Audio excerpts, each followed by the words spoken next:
Hey, Steve Saretsky here. Welcome back to the show. Lots to chat on this week. I want to first and foremost start it off with what I'm seeing in the greater Vancouver housing market. I want to, we're in the dog days of summer. Everybody's wondering what's going to happen. The fall market's coming up. So I want to kind of quickly touch on that. But I also, more importantly, want to get to the bigger picture, which is there's been huge political shakeup at the federal government level in terms of a new housing minister, in terms of new immigration minister. They've also come out more recently this week with some updated comments on how they're sort of, what their plans are here moving forward, and most of which I think have tremendous impacts moving forward on this country's housing market. So I want to touch on that.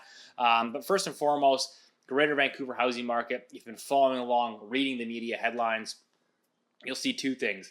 Sales were up 28% year over year. Wow, that seems like a huge move. New listings up 17% year over year. So a little bit confusing.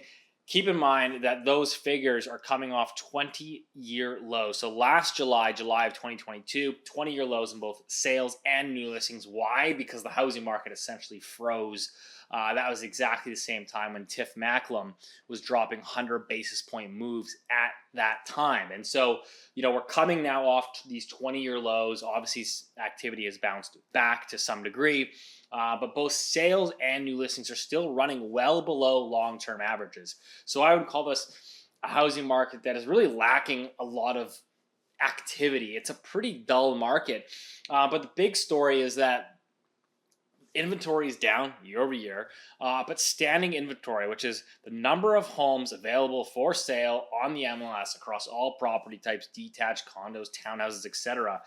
Show me how many homes are available for sale as of the end of July. It currently sits at a 20-year low. 20-year low in number of homes available for sale. So you can see, if you're a buyer out there that still wants to move or has to move, there's not a lot to buy, and so you're typically running into other buyers and having to compete. And anytime you have to compete, it's pretty hard to get a discount on the price. And so we're seeing that prices are really, really sticky. Despite mortgage rates at 6% across the entire curve, home prices haven't moved. We know that they had a huge bounce back up this spring. I'm finding that they're starting to level out.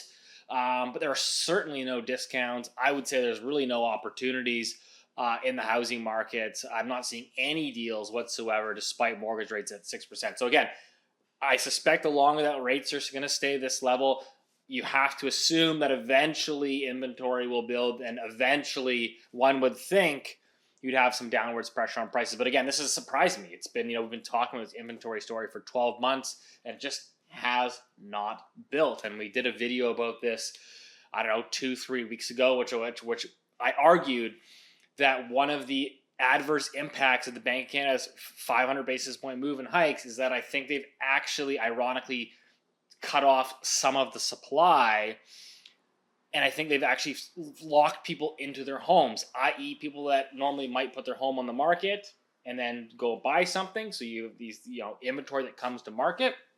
Like we see in bull markets.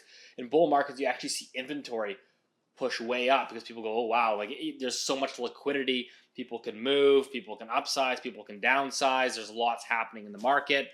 So you actually get huge spurts of inventory. We haven't seen that because I actually think people are stuck in their homes. When you have to get stress tested at 8%, 8.2, 8.3%, nobody qualifies. In fact, I would argue a lot of people don't actually qualify for the home that they're currently in. And so they basically end up sitting in their houses and not transacting. And so I think that's ultimately what we're seeing. It'll be interesting to see how things are shaking out. You're still seeing some credit tightening. We're seeing some of the Canadian banks this week as a result of OSFI coming to them and saying, hey guys, you got these fixed payment variable rate mortgages where the amortizations are blowing out. You need to hold more capital against those loans. What are the banks doing? They're saying, okay, we have to comply. We need to get this back somewhere, somehow. And so they're actually raising rates on home equity lines of credit, HELOCs, and they're raising rates on investment properties. So investment properties always have a slightly higher mortgage rate than primary residence owners. So typically on average, it's about 10 basis points higher. We're seeing some banks push that to 25, 35 basis points higher. So little bits of credit tightening there as well. So it'll be interesting to sort of see how the fall market starts to take shape. But again, I think the big story still is 20-year lows in inventory. I did not predict that coming into this year. It's pretty impressive, pretty hard to believe. But switching gears from a bigger macro perspective, if you guys have been paying attention, the federal government's been under a lot of pressure in recent weeks, months in particular. Clearly, the polls are showing that, and so they did a shakeup. They did a shakeup in the cabinet. They moved a whole bunch of people around, and so you have your new housing minister is a guy named Sean Fraser. He was ironically the minister of immigration, who I would argue has helped exacerbate this housing crisis that we are currently in.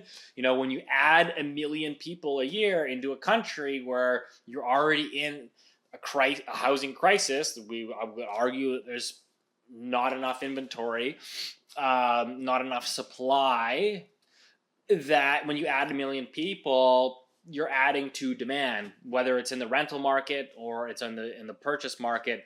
I think it's one and the same. And there's a lot of people, for example, that buy because they're so sick of how competitive and how egregious the rental market is that they actually end up as buyers. And so the arsonist has become the firefighter. Sean Fraser, for example, is now your housing minister. And so he says, he put out all these comments this week. He says, shutting the door to immigration is not the answer. It's not the answer. A housing minister, we're going to start ramping up supply.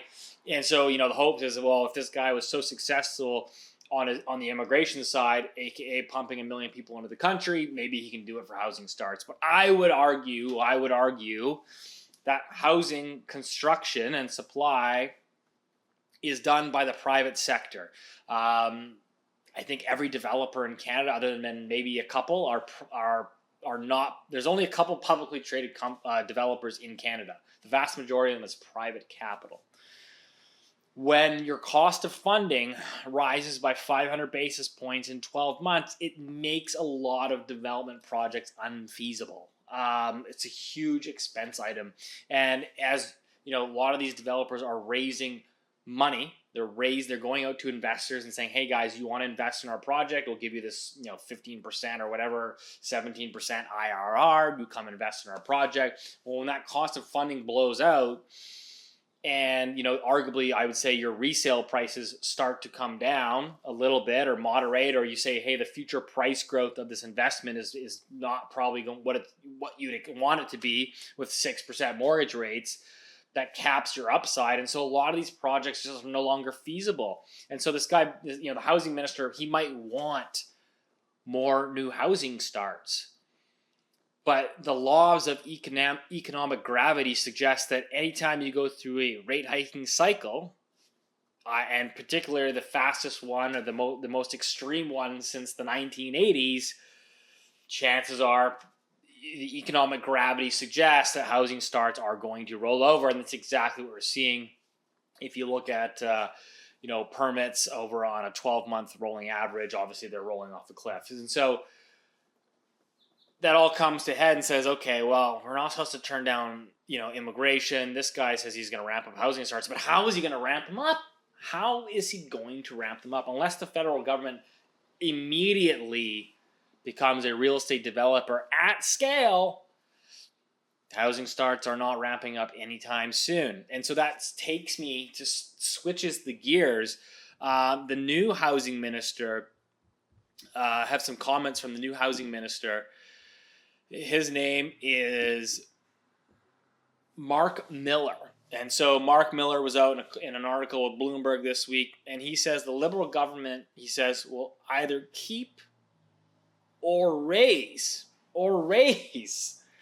immigration targets. The announcement is expected in November of this year. So everyone's going, hey guys, maybe immigration, maybe we should just dial it down a little bit.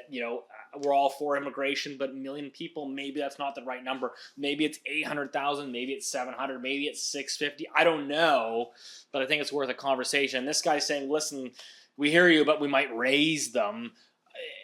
As we're going into an environment where clearly, again, in this economic environment, we know that housing starts are already rolling over and are going to continue to roll over given the economic uncertainty and the lack of viability of these real estate projects. And so he's saying we're going to raise them potentially. It's unbelievable. I think it's tone deaf personally. I think this is, again, why it's showing up in the polls is people are losing confidence in this government. And so I'm going to read his quote. He says, quote, "I don't see a world in which we lower it. The need is too great. Whether we revise them upwards or not is something that I have to look at, but certainly I don't think we're in any position of wanting to lower them by any stretch of the imagination." That is your new immigration minister in Canada. A million people last year, 1.2 million people over the past 12 months in this country. And, in the 12 months to March, 4 to 5 international migrants arrived in Canada for every newly started unit of housing construction.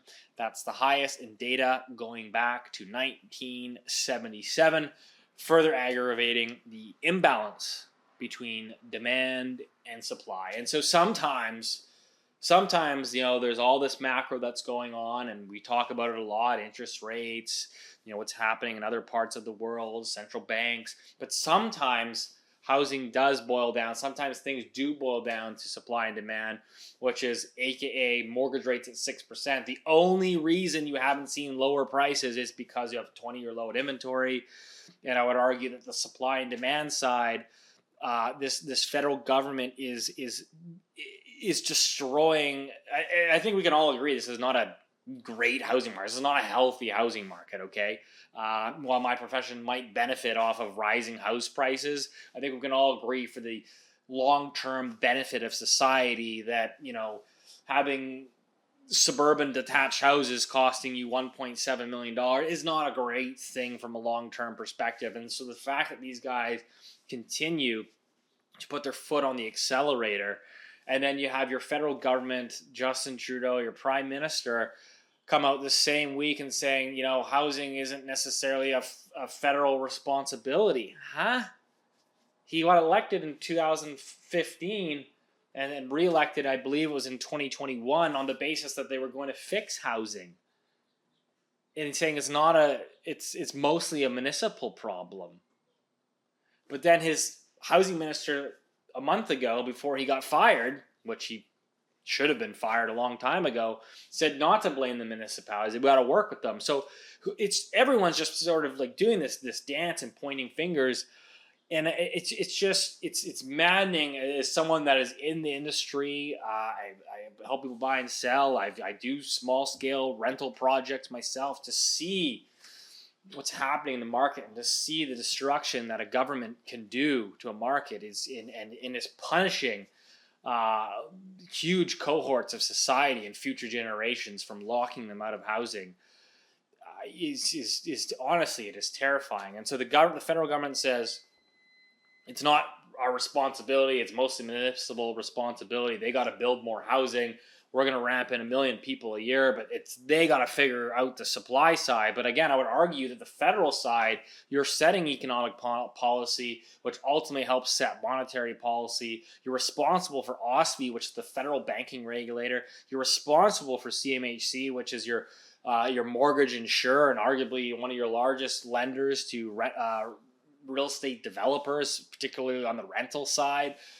And so at the federal level, I would actually say you have probably the most control over housing. You might not necessarily have the direct lever to the supply side, but you have a huge, I would say the largest responsibility on the demand side.